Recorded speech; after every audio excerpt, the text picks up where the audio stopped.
Hello, my name is Fiona Burt and I'm a commission interpreter.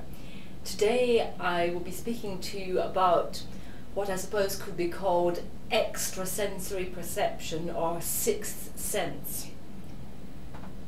Ladies and gentlemen, way back in 1975, the Chinese authorities had to evacuate tens of thousands of people from the city of Haicheng. And this evacuation took place just a couple of hours before a massive earthquake virtually destroyed the whole town. Now, this evacuation, which was undertaken by the municipal authorities, wasn't just the result of a happy coincidence or a hunch on their part. Rather, the Chinese seem to have recognized a phenomenon way back then, 25 years ago, that we in the West are only just starting to study now, a quarter of a century further on. Now, this phenomenon to which I am referring is what could be termed the extra sense, which many animals seem to possess. You know, the kind of thing people often say that just before a thunderstorm is due or just before a volcano erupted, their dogs and cats, their horses, the cows in the neighbouring field, even their goldfish, seemed to sense that something was strangely amiss. Their behaviour became bizarre in some way. And this, in fact, is what the Chinese authorities in Haicheng had noticed. Their dogs, cats, horses, fish, what have you, were all acting strangely. And they heeded this deviation from the norm and decided that it would be a prudent measure to evacuate the city. Let's look now in further detail about the research which is starting in the West on just this phenomenon. Now, to date, most research work on animal communication has concentrated on what could be termed the traditional senses, on sight, on hearing, and on smell. But recently, Chicago in the United States was the venue of a major international conference discussing animal communication and animal sensory perception. And the experts attending this conference discussed a paper which suggested that animals may also communicate with each other by other means. One of the means they discussed was using vibrations in the ground. And to illustrate this, I'd like to concentrate on one example which was mentioned in the paper, and that is the elephant. Now, elephants apparently have special cells in their trunks which are particularly sensitive to vibrations. Not only that, but elephants also have special skeletal facilities for detecting even minute vibrations in the ground. If there's a vibration in the ground, these vibrations would travel all the way up the enormous elephant legs to the elephant's middle ear. Now, as you know, an elephant is a pretty large creature with enormous ears. So you can imagine that the bones in the elephant's middle ear, despite being the smallest bones in the elephant skeleton, are still fairly large, at least compared to your middle ears or mine. And the size of these middle ear bones means that the elephants are particularly well equipped to detect with their middle ears even the minutest of vibrations. That's all very well, you may say, but what earthly use is this to your man the elephant?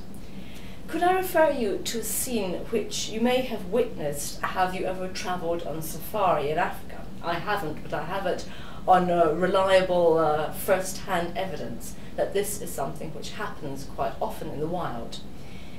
You may see a whole herd of elephants standing around, stock still, apart from the occasional lifting of a foot. The elephants will occasionally lift one foot, or paw, whatever you want to call it, from the ground and then replace it. Some minutes will elapse and then they will do the same thing. No, the elephant doesn't have an itchy foot. It is quite simply because the elephant is using their feet and their skeletal system to detect the minute vibrations which could be caused by a rival stampeding herd many, many miles away. Now, did you know that the sound of a single charging elephant can travel through the ground for as far as 50 kilometers? But were you to rely on your ear alone to detect this sound, you could only hear it with your ear some 25 kilometers away, i.e. half the distance. So obviously this innate ability which elephants have to detect sound with their feet, or indeed with their trunks, as I mentioned in the introduction to this part, is very useful to them because it warns them of the impeding arrival of a rival herd.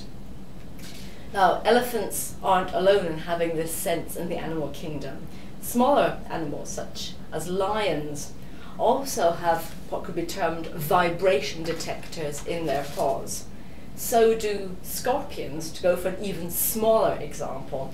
And basically, lions and scorpions use these vibration detectors to see where their nearest meal is coming from. If you like, they're their equivalent of the golden arches of McDonald's. Whenever they want to see where the next meal is coming from, they don't scan the horizon to see if they can see a McDonald's. They will put their vibration detectors on the ground, sense the vibration, and scuttle or creep off in that direction to pounce on their equivalent of a Big Mac. Let me get back to the meeting in Chicago before I diverge any further from the subject in hand.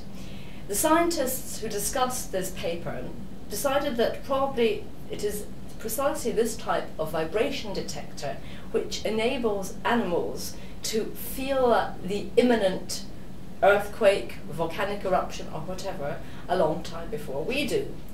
But what is astonishing about this faculty which animals possess is that it would seem to be even more sensitive than a great deal of the very expensive seismic equipment which is cluttering up the world's earthquake laboratories.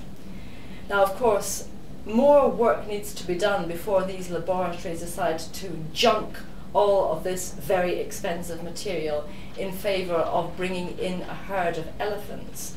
But I think that the example which I used at the beginning of my speech of the Chinese authorities' decision to entrust the evacuation of their town to animals rather than to technological equipment shows that perhaps we should place our trust in both the wisdom of the East and the uncanny ability of the animal kingdom before we trust technology.